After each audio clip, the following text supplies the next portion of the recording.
चैतन्य जय जय द्वैत चंद्र जय गौरभक्त वृंद आनंद लीलामय विग्रहाय हेमांब दिव्यास विसुंदराय तस्मै महाप्रेम रस प्रदाय चैतन्य चंद्राय नमो नमस्ते वंदे गुरुं ईशभक्तानां ईशावतारकान् तत्प्रकाशात्मसत्शक्तिं कृष्ण चैतन्य संजगम् अनर्पितचरिं चिरात् करुणयावतीरां कलो समर्पयतु उन्नत उज्ज्वलरसं स्वभक्तिश्रियं हरिपुरडसुन्दरादितिकदम्ब सन्दीपदा सदा हृदयकन्दरे स्फुरतु वा शचिनन्दना पंचतत्वात्मकं कृष्णं भक्तरूपस्वरूपकं भक्तावतारां भक्ताख्यं नमामि भक्तिशक्तिगं हरे कृष्ण कृष्ण कृष्ण हरे हरे हरे राम राम राम हरे हरे हरे कृष्ण हरि बोल हरे कृष्ण हरे कृष्ण.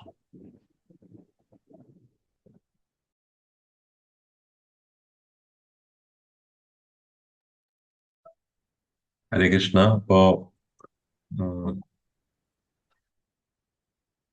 പ്രഭു പറഞ്ഞോളൂ.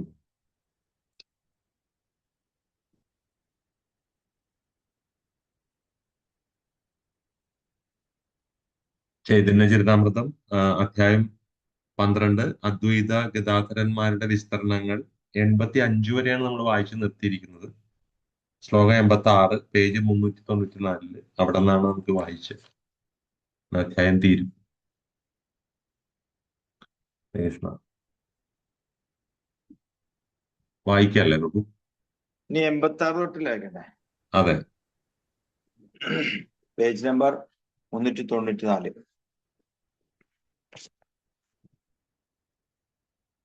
വായിക്കട്ടെ പ്രഭു, വായിക്കട്ടെ. വായിച്ചോളൂ പ്രഭു. ഹരേ കൃഷ്ണ. ഹരേ കൃഷ്ണ. ശ്രീഹർഷ രഘുമിശ്ര പണ്ഡിത ലക്ഷ്മിനാഥ കങ്കവാടി ചൈതന്യദാസ ശ്രീ രഘുനാഥ. വിവർത്തനം. 23-ാമത്തെ ശാഖ ശ്രീഹർഷനായിരുന്നു. 24-ാമത്തെ രഘുമിശ്രൻ, 25-ാമത്തെ ലക്ഷ്മിനാഥ പണ്ഡിതൻ, 26-ാമത്തേത് കങ്കവാടി ചൈതന്യദാസൻ, 27-ാമത്തേത് രഘുനാഥൻ. ഭാവാർത്ഥം ജയശ്രീ പ്രഭുപാദ് കി ജയ്. രഘുമിശ്രൻ ഗൗര ഗണോദേശ ദീപികയിൽ 195-ലും 201-ലും കർപ്പൂര മഞ്ജരിയായി വിവരിക്കപ്പെട്ടിരിക്കുന്നു. അതുപോലെ ലക്ഷ്മിനാഥ പണ്ഡിതൻ രസോന്മാതയായും കങ്കവാടി ചൈതന്യദാസൻ കാളിയായും പ്രതിപാദിക്കപ്പെട്ടിരിക്കുന്നു. കങ്കവാടി ചൈതന്യദാസൻ എല്ലായ്പ്പോഴും നിറകണ്ണുകളോടെ കാണപ്പെട്ടിരുന്നതായി ശങ്കാ നിർണയം പ്രസ്താവിക്കുന്നു. അദ്ദേഹത്തിന് പിൻഗാമികളുടെ ഒരു ശാഖയുണ്ടായിരുന്നു. അവരുടെ പേരുകൾ മധുരാപ്രസാദൻ, രുക്മിണീകാന്തൻ, ജീവന കൃഷ്ണൻ, യുഗള കിശോരൻ, രത്നകൃഷ്ണൻ, രാധാമാധവൻ, ഊഷാമണി, വൈകുണ്ഠനാഥൻ, ലാലാമോഹനൻ അഥവാ ലാലാമോഹന ശംഖാനിധി എന്നിങ്ങനെയായിരുന്നു. ലാലാമോഹനൻ ഡാക്ക നഗരത്തിലെ വലിയൊരു വ്യാപാരിയായിരുന്നു. രഘുനാഥൻ മുമ്പ് വരാംഗതൻ ആയിരുന്നു. ഗൗരഗണോദേശ ദീപിക 194-ലും 200-ലും പറയുന്നു. ശ്ലോകം 87. അമോഘ പണ്ഡിത ഹസ്തി ഗോപാല ചൈതന്യ വല്ലഭ യദു ഗാംഗുലി ആരമംഗള വൈഷ്ണവ. 28-ാമത്തെ ശാഖ അമോഘ പണ്ഡിതനും, 29-ാമത്തേത് ഹസ്തി ഗോപാലനും, 30-ാമത്തേത് ചൈതന്യ വല്ലഭനും, 31-ാമത്തേത് യദുഗാംഗുലിയും, 32-ാമത്തേത് മംഗള വൈഷ്ണവനുമായിരുന്നു. ഒരു മിനിറ്റ്, ഫാൻ ഓഫ് ചെയ്തു. കേൾക്കുന്നുണ്ടോ ബ്രോ? കേൾക്കുന്നുണ്ടോ? കേൾക്കാം പ്രഭു, കേൾക്കാം. നല്ല ഫാനും നോക്കിയിട്ടുണ്ട്.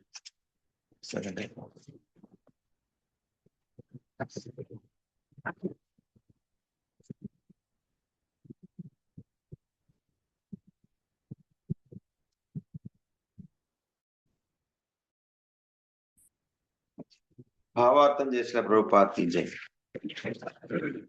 ശീല ഭക്തി സിദ്ധാന്ത സരസ്വതി ഠാക്കൂർ തന്റെ അനുഭാഷ്യത്തിൽ എഴുതുന്നു: ശ്രീ മംഗള വൈഷ്ണവൻ മുർഷിദാബാദ് ജില്ലയിലെ ഠിഠക്കാന ഗ്രാമവാസിയായിരുന്നു. അദ്ദേഹത്തിന്റെ പിതാമഹന്മാർ കീർത്തേശ്വരി ദേവിയെ ആരാധിച്ചിരുന്ന ശാക്തന്മാരായിരുന്നു. മംഗള വൈഷ്ണവൻ ആദ്യം ഒരു ദൃഢബ്രഹ്മചാരി ആയിരുന്നെന്നും വീട് വിട്ടുപോയ അദ്ദേഹം പിന്നീട് മയനാഡാല ഗ്രാമത്തിലുള്ള തന്റെ ശിഷ്യൻ പ്രാണനാഥ അധികാരിയുടെ പുതിയ പുത്രിയെ വിവാഹം കഴിച്ചെന്നും പറയപ്പെടുന്നു.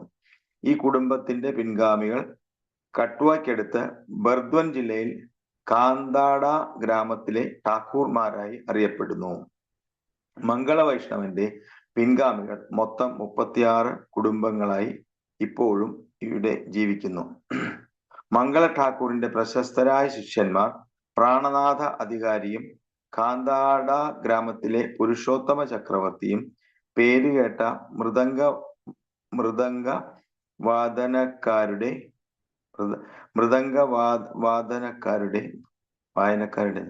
കുടുംബത്തിലെ അംഗമായ നൃസിംഹ പ്രസാദ മിത്രനും ആയിരുന്നു. സുധാകര മിത്രനും നികുഞ്ച വിഹാരി മിത്രനും പ്രത്യേകം പേരെടുത്തു പറയേണ്ട പ്രശസ്തരായ മൃദംഗ വിദ്വാൻമാരായിരുന്നു. പുരുഷോത്തമ ചക്രവർത്തിയുടെ കുടുംബത്തിൽ കുഞ്ചവിഹാരി ചക്രവർത്തിയും ഇപ്പോൾ ബിർഭൂം ജില്ലയിൽ താമസിക്കുന്ന രാധാവല്ലഭ ചക്രവർത്തിയെയും പോലുള്ള പ്രശസ്ത വ്യക്തികളുമുണ്ട്. അവർ ചൈതന്യമംഗളത്തിൽ നിന്നുള്ള ഗാനങ്ങൾ സദസ്സിന് മുന്നിൽ ആലപിക്കാറുണ്ട്. ബംഗാളിൽ നിന്ന് ജഗന്നാഥ്പുരിയിലേക്ക് പാത നിർമ്മിക്കുമ്പോൾ ഒരു തടാകം കുഴിക്കുന്നതിനിടയിൽ മംഗള ഠാക്കൂറിന് രാധാവല്ലഭന്റെ ഒരു വിഗ്രഹം കണ്ടുകിട്ടിയതായി പറയപ്പെടുന്നു. ആ സമയത്ത് അദ്ദേഹം കാന്താഡ പ്രദേശത്ത് റാണിപുരം എന്ന ഗ്രാമത്തിലാണ് താമസിച്ചിരുന്നത്. മംഗള ഠാക്കൂർ സ്വയം പൂജിച്ചിരുന്ന സാളഗ്രാമശില ഇപ്പോഴും കാന്താഡ ഗ്രാമത്തിൽ നിലനിൽക്കുന്നുണ്ട്. വൃന്ദാവന ചന്ദ്രന്റെ ആരാധനയ്ക്ക് വേണ്ടി അവിടെ ഒരു ക്ഷേത്രം പണികഴിപ്പിച്ചിട്ടുണ്ട്. മംഗള ഠാക്കൂറിന് 3 പുത്രന്മാരുണ്ടായിരുന്നു: രാധിക പ്രസാദ്, ഗോപി രമണൻ, ശ്യാമകിഷോരൻ. ഈ 3 പുത്രന്മാരുടെയും പിൻഗാമികൾ ഇപ്പോഴും ജീവിക്കുന്നുണ്ട്. ശ്ലോകം 88. ചക്രവർത്തി ശിവാനന്ദ സദവ്രജവാസി മഹാശാഖ മധ്യേ തേൻഹോ സുദൃഢ വിശ്വാസി. എല്ലായ്പ്പോഴും ദൃഢവിശ്വാസത്തോടെ വൃന്ദാവനത്തിൽ വസിച്ചിരുന്ന 33ാമത്തെ ശാഖയായ ശിവാനന്ദ ചക്രവർത്തിയും ഗദാധര പണ്ഡിതന്റെ ഒരു പ്രധാന ശാഖയായി പരിഗണിക്കപ്പെടുന്നു. ഭാവാർത്ഥം ജയ പ്രഭുപാദ് കി ജയ്. ശിവാനന്ദ ചക്രവർത്തി മുമ്പ് ലവംഗ മഞ്ജരിയായിരുന്നെന്ന് ഗൗരഗണോദശ ദീപികയിൽ 183 പറയുന്നു. യദുനന്ദനദാസൻ രചിച്ച ശാഖാ നിർണയത്തിൽ നൽകിയിട്ടുള്ള ഗദാധര പണ്ഡിതന്റെ മറ്റു ശാഖകളുടെ നാമങ്ങൾ താഴെ കൊടുക്കുന്നു. 1 മാധവാചാര്യൻ, 2 ഗോപാലദാസൻ, 3 ഹൃദയാനന്ദൻ, 4 വല്ലഭഭട്ടൻ. അതായത് വല്ലഭ സമ്പ്രദായം അഥവാ പുഷ്ടിമാർഗ സമ്പ്രദായം വളരെ പ്രശസ്തമാണ്. 5 മധുപണ്ഡിതൻ. പ്രശസ്തനായ ഈ ഭക്തൻ ഖാഡദഹ സ്റ്റേഷനിൽ നിന്ന് 2 കിലോമീറ്റർ കിഴക്കുള്ള സാനിബോണ ഗ്രാമത്തിലാണ് ജീവിച്ചിരുന്നത്. അദ്ദേഹം വൃന്ദാവനത്തിലെ ഗോപിനാഥ ക്ഷേത്രം നിർമ്മിക്കുകയും ചെയ്തു. 6 അച്യുതാനന്ദൻ, 7 ചന്ദ്രശേഖരൻ, 8 വക്രേശ്വര പണ്ഡിതൻ, 9 ദാമോദരൻ, 10 ഭഗവാൻ ആചാര്യൻ, 11 അനന്ത ആചാര്യവര്യൻ, 12 കൃഷ്ണദാസൻ, 13 പരമാനന്ദ ഭട്ടാചാര്യൻ, 14 ഭാവാനന്ദ ഗോസ്വാമി, 15 ചൈതന്യദാസൻ, 16 ലോകനാഥ ഭട്ടൻ. അതായത് യശോഹര അഥവാ ജസോർ ജില്ലയിലെ താലഘാടി ഗ്രാമത്തിൽ ജീവിച്ചിരുന്ന നരോത്തമദാസ് ഠാക്കൂറിന്റെ ആധ്യാത്മിക ഗുരുവും ഭൂഗർഭ ഗോസ്വാമിയുടെ ഉറ്റമിത്രവുമായിരുന്നു ഈ ഭക്തൻ. രാധാവിനോദ ക്ഷേത്രം പണി കഴിപ്പിച്ച് 17 ഗോവിന്ദാചാര്യൻ, 18 അക്രൂര ഠാക്കൂർ, 19 സങ്കേത ആചാര്യൻ, 20 പ്രതാപാദിത്യൻ, 21 കമലാകാന്ത ആചാര്യൻ. 22 യാദവാചാര്യൻ, 23 നാരായണ പണ്ഡി ഹരി ഒരു ജഗന്നാഥ് പുരിവാസി. ശ്ലോകം 89. ഏത്തെ സംക്ഷേപേ കഹിലാൻ പണ്ഡിതരെ ഗണ ഏച്ചെ ആര ശാഖ ഉപശാഖരെ ഗണന. ഇപ്രകാരം ഞാൻ ഗദാധര പണ്ഡിതന്റെ ശാഖകളും ഉപശാഖകളും സംഗ്രഹിച്ച് വിവരിച്ചു. ഞാൻ ഇവിടെ പ്രതിപാദിച്ചിട്ടില്ലാത്ത വേറെയും ശാഖോപശാഖകൾ ധാരാളമുണ്ട്. ശ്ലോകം 90. പണ്ഡിതരെ ഗണസഭ ഭാഗവത ധന്യ പ്രാണവല്ലഭ സഭാര ശ്രീകൃഷ്ണ ചൈതന്യ. ഗദാധര പണ്ഡിതന്റെ അനുയായികളെല്ലാം മഹാഭക്തന്മാരായി പരിഗണിക്കപ്പെടുന്നു. എന്തുകൊണ്ടെന്നാൽ ശ്രീ ചൈതന്യ മഹാപ്രഭു അവർക്ക് പ്രാണ തുല്യനാണ്. ശ്ലോകം 91. ഏതിനെ സ്കന്ദേരെ കൈലൂൻ ശാഖരെ ഗണന യാൻ സഭസ്മരണേ ഭവബന്ധ വിമോചന. യാൻ സഭാസ്മരണേ ഭവബന്ധ വിമോചന. ഞാൻ വിവരിച്ച ഈ 3 സ്കന്ധങ്ങളുടെ അതായത് നിത്യാനന്ദനും അദ്വൈതനും ഗദാധരനും ശാഖോപശാഖകളുടെ നാമങ്ങൾ വെറുതെ സ്മരിക്കുന്നതിലൂടെ മാത്രം ഒരുവൻ ഭൗതിക ബന്ധനത്തിൽ നിന്ന് മോചിതനാകുന്നു. യാൻ സഭ സ്മരണേ പായ് ചൈതന്യ ചരണ യാൻ സഭ സ്മരണേ ഹൈ വാഞ്ചിത പുരണ. വിവർത്തനം. ഈ വൈഷ്ണവരുടെ എല്ലാം നാമങ്ങൾ വെറുതെ സ്മരിക്കുന്നതിലൂടെ ഒരുവന് ചൈതന്യ മഹാപ്രഭുവിന്റെ ചരണാരവിന്ദങ്ങൾ പ്രാപിക്കാൻ കഴിയും. അവരുടെ ദിവ്യനാമങ്ങൾ സ്മരിക്കുന്നത് കൊണ്ട് മാത്രം ഒരുവന്റെ എല്ലാ അഭിലാഷങ്ങളും സഫലമാകുന്നു. ശ്ലോകം 93. അതയേവ താൻ സഭാര വന്ദിയ ചരണ ചൈതന്യമാലിരെ കഹി ലീല അനുക്രമ. അതുകൊണ്ട് അവരുടെ എല്ലാം പാതാരവിന്ദങ്ങളിൽ പ്രണാമങ്ങൾ അർപ്പിച്ചുകൊണ്ട് ഉദ്യാനപാലകനായ ചൈതന്യ മഹാപ്രഭുവിന്റെ ലീലകൾ ഞാൻ കാലാനുക്രമത്തിൽ വിവരിക്കാം. ശ്ലോകം 94. ഗൗരലീലാമൃത സിന്ധു അപാര അഗാധ കേകരിതേ പാരേപ്താഹാൻ അവഗാഹ സാധ. ഭഗവാൻ ചൈതന്യ മഹാപ്രഭുവിന്റെ ലീലാമൃത സിന്ധു അഗാധമാണ്. ആ മഹാസാഗരം അളക്കാൻ ആരാണ് ധൈര്യപ്പെടുക? ശ്ലോകം 95. താഹര മാധുര്യഗന്ധേ ലുബ്ധഹയമന അതയേവ തടേരഹി ചാകിയേക കണ. ആ മഹാസമുദ്രത്തിൽ മുങ്ങി നീരാടുവാൻ ആവില്ല, പക്ഷെ അതിന്റെ മാധുര്യമുള്ള സ്നിഗ്ധ സുഗന്ധം എന്റെ മനസ്സിനെ ആകർഷിക്കുന്നു. അതിനാൽ അതിന്റെ ഒരു തുള്ളിയെങ്കിലും രുചിക്കാനായി ഞാൻ സമുദ്രതീരത്ത് നിൽക്കുന്നു. ശ്രീരൂപ രഘുനാഥ പദയാര ആശ ചൈതന്യ ചരിതാമൃത കഹേ കൃഷ്ണദാസ. ശ്രീ രഘുനാഥ ഗോസ്വാമിയുടെ പദാരവിന്ദങ്ങളിൽ പ്രാർത്ഥിച്ചുകൊണ്ട് അവരുടെ കാരുണ്യം സദാ അഭിലഷിച്ചുകൊണ്ടും കൃഷ്ണദാസൻ എന്ന ഞാൻ അവരുടെ തൃച്ചേവടികൾ പിന്തുടർന്നുകൊണ്ട് ശ്രീ ചൈതന്യ ചരിതാമൃതം വർണ്ണിക്കുന്നു. ശ്രീ ചൈതന്യ ചരിതാമൃത ആദിലീലയിലെ അദ്വൈതാചാര്യന്റെയും ഗദാധര പണ്ഡിതന്റെയും വിസ്തരണങ്ങൾ എന്ന 12ാം അധ്യായത്തിന്റെ ഭക്തി വേദാന്ത ഭാവാർത്ഥം ഇപ്രകാരം സമ്പൂർണമാകുന്നു. ചൈതന്യ മഹാപ്രഭു കി ജയ്. ശ്രീ പ്രഭുപാദ് കി ജയ്. അനന്തകോടി വംശവന്തി കി ജയ്. അടുത്ത വായിക്കണ 13. ജയ്. സോ അങ്ങനെ നമോ വിഷ്ണുപാദായ കൃഷ്ണപൃഷ്ഠായ ഭൂതലേ ശ്രീമതേ ഭക്തി വേദാന്ത സ്വാമിനിതി നാമിനെ നമസ്തേ സാരസ്വതേ ദേവേ ഗൗരവാണി പ്രചാരിണേ നിർവിശേഷ ശൂന്യവാദി പാശ്ചാത്യ ദേശതാരിണി വാഞ്ചാകൽപതരുഭ്യശ്ച കൃപാസിന്ധുഭ്യവ ച പതിതാനാം പാവനേഭ്യോ വൈഷ്ണവേഭ്യോ. അങ്ങനെ 12ാം അധ്യായവും സമ്പൂർണമായിരിക്കുന്നു. ഈ അധ്യായത്തിൽ നമ്മൾ കുറച്ച് അദ്വൈതാചാര്യരുടെയും ഗദാധര പണ്ഡിതന്റെയും വംശപരമ്പര, ആധ്യാത്മിക വംശപരമ്പര എന്ന് വെച്ചാല് മക്കളും ചെറുമക്കളും ആയിരിക്കണം എന്നില്ല, ശിഷ്യന്മാരും പ്രശിഷ്യന്മാരും അങ്ങനെ ഉള്ള പരമ്പരയാണ് നോക്കിയത്. തുടങ്ങിയപ്പോ പറഞ്ഞു അദ്വൈതാചാര്യർക്ക് 6 മക്കൾ ഉണ്ടായിരുന്നു. അതില് 3 പേര് ഭക്തന്മാരായിരുന്നു, മറ്റു 3 പേര് മറ്റു കാര്യങ്ങൾ പറഞ്ഞിട്ടുണ്ട് ഇല്ലേ.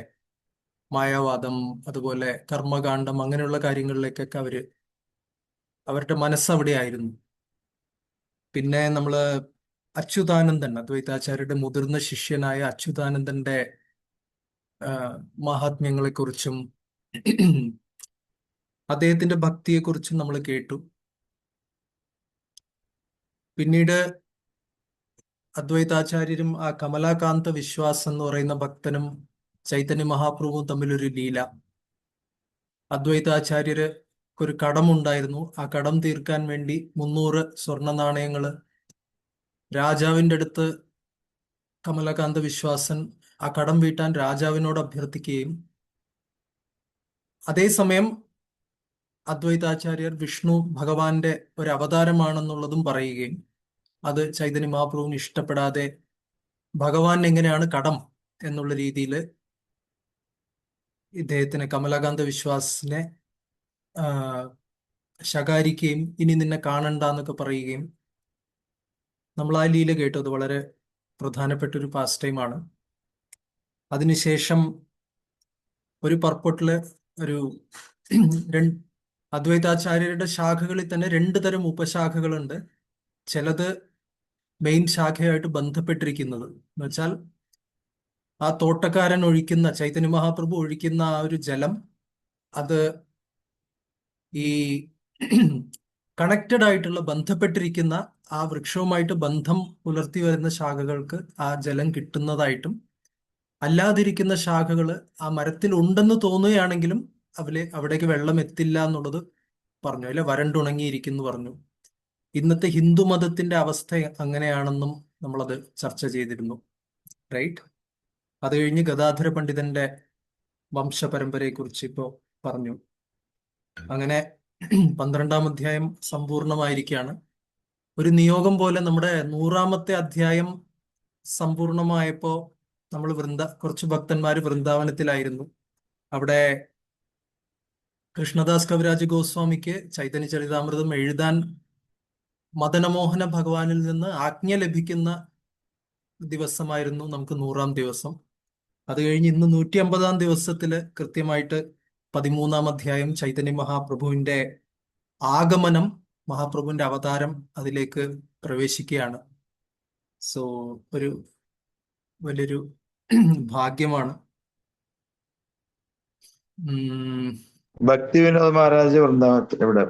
വൃന്ദാവനത്തിൽ മഹാരാജ് വൃന്ദാവൻ, മായപ്പൂരുണ്ട്. ഓക്കെ, ജയ്. അപ്പൊ മഹാരാജിനോട് പറയാം, ഞാൻ മെസ്സേജ് അയച്ചിട്ടുണ്ട്, മഹാരാജ് കണ്ടിട്ടില്ല. സോ ആർക്കെങ്കിലും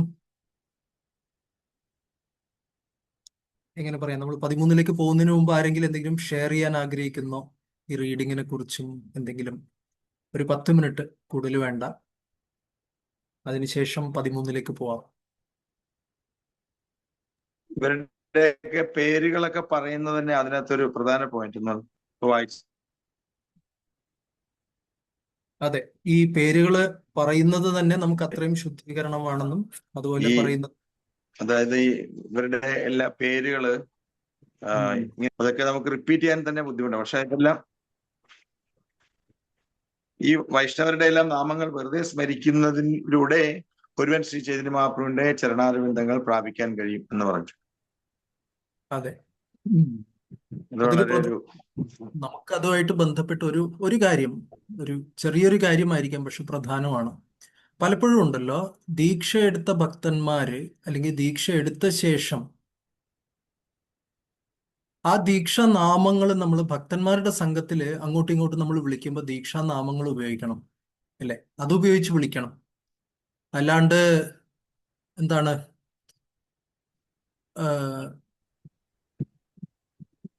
അത് ഉപയോഗിച്ചില്ലെങ്കിൽ പിന്നെ വേറെ എവിടെയാണ് നമുക്ക് ഉപയോഗിക്കാൻ പറ്റുക? ഫൈൻ അടിക്കണം. സോ പലപ്പോഴും അങ്ങനെ കാണാറുണ്ട്, ദീക്ഷ എടുത്ത ശേഷം ആ ദീക്ഷാ നാമങ്ങൾ ഉപയോഗിക്കാറില്ല. കരുണാകൃഷ്ണദാസ് എന്നായിരിക്കും പേര്, ദീക്ഷ എടുത്ത നാമം. പക്ഷെ കുമാർ എന്നായിരിക്കും പേര്. കുമാർ പ്രഭു എന്ന് വിളിച്ച് അങ്ങനെ വിളിച്ചുകൊണ്ടിരിക്കും. പക്ഷെ ഈ ദീക്ഷാ നാമങ്ങൾ ചിലപ്പോൾ ഉപയോഗിക്കാറില്ല. ദീക്ഷാ നാമങ്ങൾ നമ്മള് ഭക്തന്മാരുടെ സംഘത്ത്, പുറത്ത് നമുക്ക് ഉപയോഗിക്കാൻ പറ്റില്ലല്ലോ. അല്ലെങ്കിൽ പുറത്ത് ജോലി സ്ഥലത്തോ അത് അങ്ങനെ വിളിക്കാൻ സാധ്യത കുറവാണ്. അതുകൊണ്ട് നമ്മളെങ്കിലും ഇസ്കോണിനകത്ത് ഭക്തന്മാരുടെ സംഘത്തിനകത്ത് ദീക്ഷ എടുത്തവരാണെങ്കിൽ ദീക്ഷാനാമങ്ങൾ തന്നെ ഉപയോഗിക്കണം എന്നൊരു കാര്യമുണ്ട്. അങ്ങനെ അല്ലാതെ കണ്ടിട്ടുണ്ടോ? ചില സ്ഥലങ്ങളിൽ ചില സന്ദർഭങ്ങൾ അങ്ങനെ കാണാറുണ്ട്. ദീക്ഷാനാമം നീണ്ടിരിക്കും, അത് വിളിക്കാൻ കുറെ സമയം എടുക്കും. അതുകൊണ്ട് വേറെന്തെങ്കിലും പേരുകൾ ഉപയോഗിച്ച്, പണ്ടത്തെ പേര് ഉപയോഗിച്ച് അങ്ങനെയൊക്കെ വിളിക്കാറുണ്ട്. സംഭവിക്കാറുണ്ടോ? തീർച്ചയായും എപ്പോഴും സംഭവിക്കുന്നുണ്ട്. ഹരേ കൃഷ്ണ. അതെ. സോ അത് ചെയ്യരുത്. റൈറ്റ്. മറ്റാർക്കെങ്കിലും എന്തെങ്കിലും പങ്കിടാനുണ്ടോ? റീഡിങ്ങിനെ കുറിച്ചോ അല്ലെങ്കിൽ അനുഭവങ്ങളോ എന്തെങ്കിലും? 150th ഡേ ആയതുകൊണ്ട് നമ്മൾ ഈ സെക്കൻഡ് നെയിം ദീക്ഷ നെയിം കൊടുക്കുന്നുണ്ട് പറയാം ഒഫീഷ്യൽ ആയിട്ടുള്ള സ്ഥലത്ത്. സപ്പോസ് ഇപ്പൊ ബാങ്കിൽ നമ്മൾ വേറൊരു പേരും കൂടെ കൊടുക്കണമല്ലോ. അപ്പൊ ഹരിഗോവിന്ദ പ്രഭു എന്ന് ഞാൻ കൊടുത്തിട്ടുണ്ട് സെക്കൻഡ് നെയിമിൽ. അങ്ങനെ കൊടുക്കുന്നതുകൊണ്ട് കുഴപ്പമുണ്ടോ? അറിയില്ല, പ്രഭുവാണ് പറയേണ്ടത്. പ്രഭുവിന് കുഴപ്പമുണ്ടായിട്ടുണ്ടോ? കുഴപ്പമുണ്ടായിട്ടില്ല, ഓക്കെ. അതും ചോദിച്ചു. നമ്മൾ നമ്മുടെ പേര് പ്രഭു എന്ന് പറയാറില്ല, നമ്മൾ ദാസ് എന്നോ അല്ല, ദേവി. പ്രഭു എന്ന് മനസ്സിലായി ഹരിഗോവിന്ദ പ്രഭു എന്ന് തന്നെ പറഞ്ഞിട്ടുണ്ട്. ഓക്കെ. വേറെ ആർക്കെങ്കിലും എന്തെങ്കിലും തോട്ട്സ്?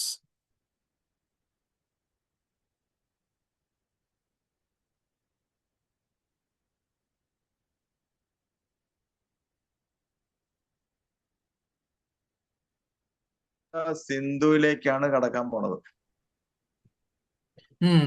ഹരിഗോവിന്ദ പ്രഭു മാത്രമാണ് സംസാരിക്കുന്നത്, വേറെ ആരും അൺമ്യൂട്ട് ചെയ്യുന്നില്ല. എല്ലാരും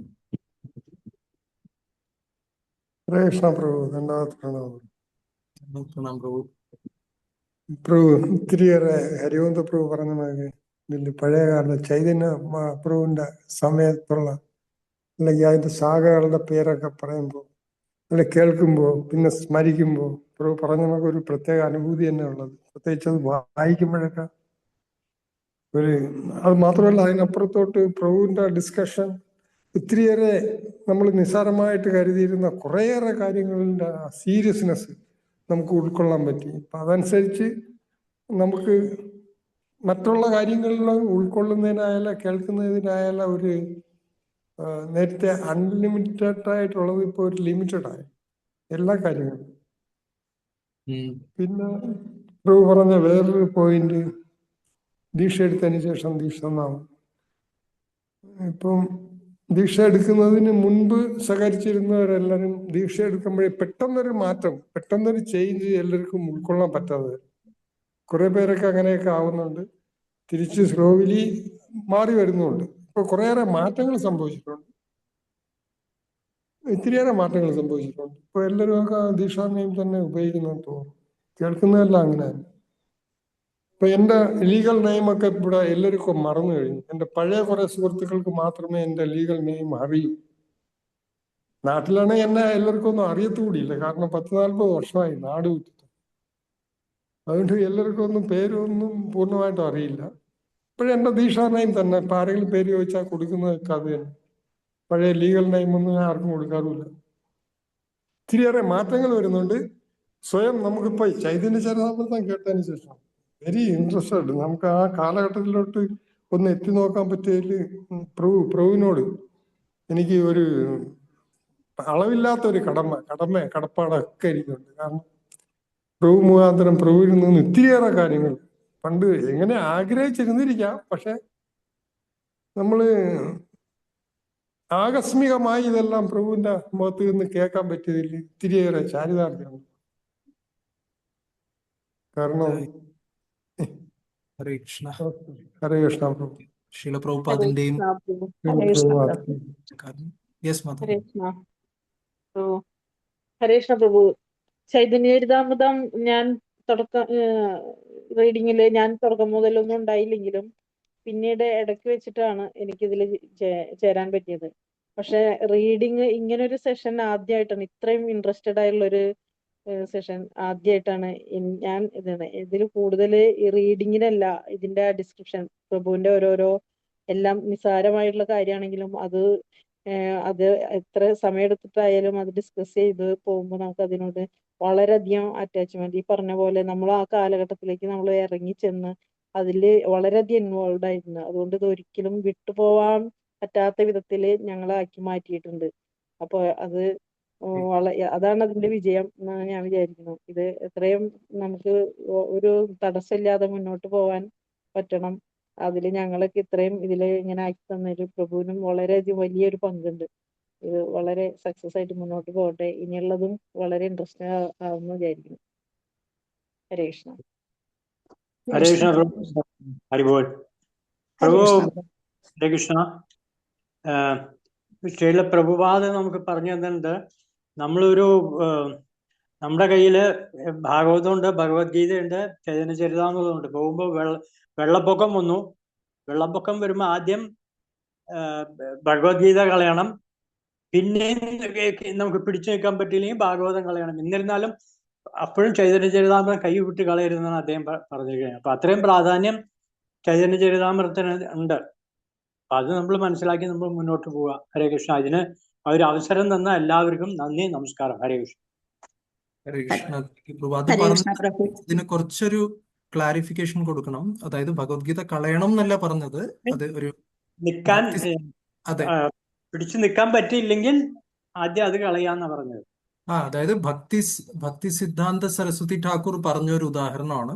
നമ്മളൊരു കെട്ടിടത്തിൽ എന്താണ് പെട്ടെന്ന് നദി പൊങ്ങി, വെള്ളം പൊങ്ങി, എന്താണ് വെള്ളം ഇങ്ങനെ പൊങ്ങി വരികയാണ്, നമുക്ക് വേറെ വഴിയില്ല എന്ന് പറഞ്ഞു കഴിഞ്ഞാൽ സാധാരണ വീട്ടിന്റെ താഴെ നിന്ന് മച്ചിന്മേൽ പോയി നിൽക്കുമല്ലോ ആൾക്കാര്. അപ്പൊ താഴെ നിന്ന് എന്ത് മേലിലേക്ക് കൊണ്ടുപോകണമെന്ന് ചോദിക്കുമ്പോൾ പറഞ്ഞു വേറെ ഒന്നും കൊണ്ടുപോകേണ്ട കാര്യമില്ല, ഭഗവത്ഗീത, ഭാഗവതം, ചൈതന്യ ചരിതാമൃതം 3 കാര്യങ്ങൾ മേലിലേക്ക് കൊണ്ടുപോവുക എന്ന് പറഞ്ഞു. വേറൊന്നും രക്ഷപ്പെടുത്താൻ നമുക്ക് സമയമില്ലെങ്കിൽ ഈ 3 കൊണ്ടുപോയി മേലിൽ നിൽക്കുക. പിന്നെയും വെള്ളം പൊങ്ങിയാൽ എന്ത് ചെയ്യുക? നമുക്ക് വേറെ വഴിയില്ലെങ്കിൽ ഭഗവത്ഗീത ഒഴുക്കി വിടുക, ഉപേക്ഷിക്കുക. ബാക്കി ഭാഗവതവും ചൈതന്യ ചരിതാമൃതവും മുറുക്കെ പിടിക്കുക. പിന്നെ അത് കഴിഞ്ഞ് പിന്നെയും വെള്ളം പൊങ്ങിയാല് ഇത് പറഞ്ഞു ഭാഗവതം ഒഴുക്കി വിടേണ്ട ഒരു അവസ്ഥ വന്നാൽ ഭാഗവതം ഒഴുക്കി വിടുക. ചൈതന്യ ചരിതാമൃതം എന്താണ് ഭാഗവതം വിടുക, എന്താ എങ്ങനെ അതിന് പറയാ, ഭാഗവതം വിടേണ്ടി വന്നാലും ചൈതന്യ ചരിതാമൃതം വിടരുത്. എന്നിട്ട് പറഞ്ഞു പിന്നെയും വെള്ളം പൊങ്ങി എന്ത് ചെയ്യുന്നു പറഞ്ഞപ്പോ ജീവൻ ഉപേക്ഷിക്കുക, ചൈതന്യ ചരിതാമൃതം ഉപേക്ഷിക്കരുത് എന്ന് പറഞ്ഞു. അങ്ങനെയാണ് അതിന്റെ. ഹരിബോൾ. ഹരേ ഹരിബോൾ. കൃഷ്ണ. ഹരിബോൾ. യെസ്, ശാന്തകുമാരി മാതാജി. കുറെ നേരമായിട്ട് മാതാജി ശ്രമിക്കുന്നു സംസാരിക്കാൻ. ഹരേ കൃഷ്ണ പ്രഭു. ഞാൻ പറയാൻ ഉദ്ദേശിച്ചത്, നേരത്തെ ഞാൻ ഈ ചൈതന്യചരിതാമൃതം ഒന്ന് വായിച്ചിരുന്നു. ഞാനും പ്രഭു മാതാജിയും ശ്യാമസുന്ദരി മാതാജിയും ഞങ്ങൾ വായിച്ചെങ്കിലും അതൊരു യാന്ത്രികമായിട്ട് അങ്ങ് വായിച്ചു പോയതേ ഉള്ളൂ പ്രഭു. ഒന്നും കാര്യമായിട്ടൊന്നും കിട്ടിയില്ല, ഇങ്ങനെ വായിച്ചങ്ങ് പോയി. അത് കഴിഞ്ഞിട്ട് പ്രഭു ക്ലാസ് തുടങ്ങി. ആദ്യമൊന്നും കയറാൻ കഴിഞ്ഞില്ല, കുറെ കഴിഞ്ഞിടയ്ക്കാണിത്. അപ്പൊ എന്നോട് ശ്യാമസുന്ദരി മാതാജിയാണ് പറഞ്ഞത്, ഇങ്ങനെ പ്രഭു ക്ലാസ് ആയിട്ട് പറയുന്നുണ്ട്, അപ്പൊ കേൾക്കാൻ മാതാജിക്ക് ടൈമില്ല എന്ന് പറഞ്ഞു. അപ്പൊ അങ്ങനെ ഞാൻ കയറിയപ്പോഴാണ് അത് മനസ്സിലാക്കാനും ആദ്യമായിട്ട് അതിനെക്കുറിച്ച് ഉൾക്കൊള്ളാനും വളരെ ഭാഗ്യമായി പ്രഭുവിന്റെ ക്ലാസ് കേൾക്കാൻ കഴിഞ്ഞതിൽ ഞാൻ വിചാരിക്കുന്നു. വളരെ നന്ദിയാണ് അതിനുള്ളത്. ഇത് തുടർന്ന് പോകാൻ എനിക്ക് കഴിയണേ എന്ന് പ്രാർത്ഥിക്കുന്നു പ്രഭു. ഹരേ കൃഷ്ണ.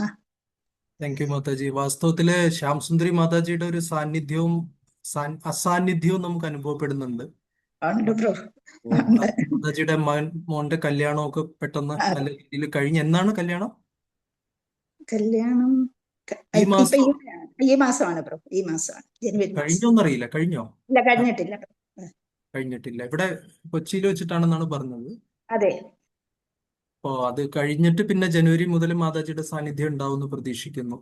അതുപോലെ യെസ്, വേറെ ആരെങ്കിലും അത് കഴിഞ്ഞിട്ട് നമുക്ക്.